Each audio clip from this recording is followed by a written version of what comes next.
শিক্ষা নিয়েছেন মানুষের জীবন বাঁচানোর ওষুধ বানানো, কিন্তু সেই শিক্ষাই কাজে লাগিয়ে বানাচ্ছেন মরণনাশক ভয়াবহ মাদক। গাজীপুরের টঙ্গীর একটি ভাড়া বাসায় এক আয়ুর্বেদিক কেমিস্ট গড়ে তুলেছেন এক ভয়ঙ্কর ল্যাবও।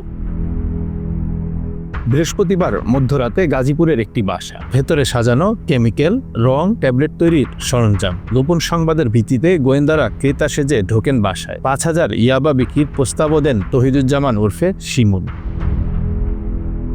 সবকিছুই চলছিল স্বাভাবিকভাবে, কিন্তু কয়েক মিনিটের মধ্যেই বদলে যায় দৃশ্যপট। হাতে নাতে আটক করা হয় তাকে। প্রাথমিক পরীক্ষায় নিশ্চিত করা হয় এগুলো সাধারণ ট্যাবলেট নয়, অ্যামফেটামিন যুক্ত ইয়াবা।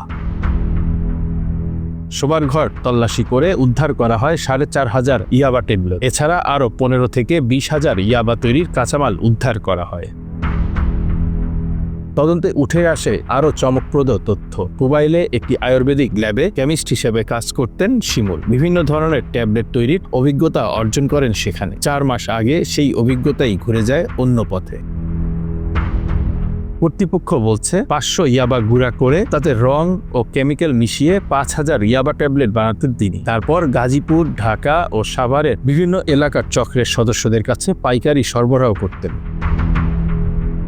চক্রের অন্য সদস্যদের শনাক্ত করা হয়েছে এবং তাদের ধরতে অভিযান চলছে বলে জানায় police. Bangla affairs news desk.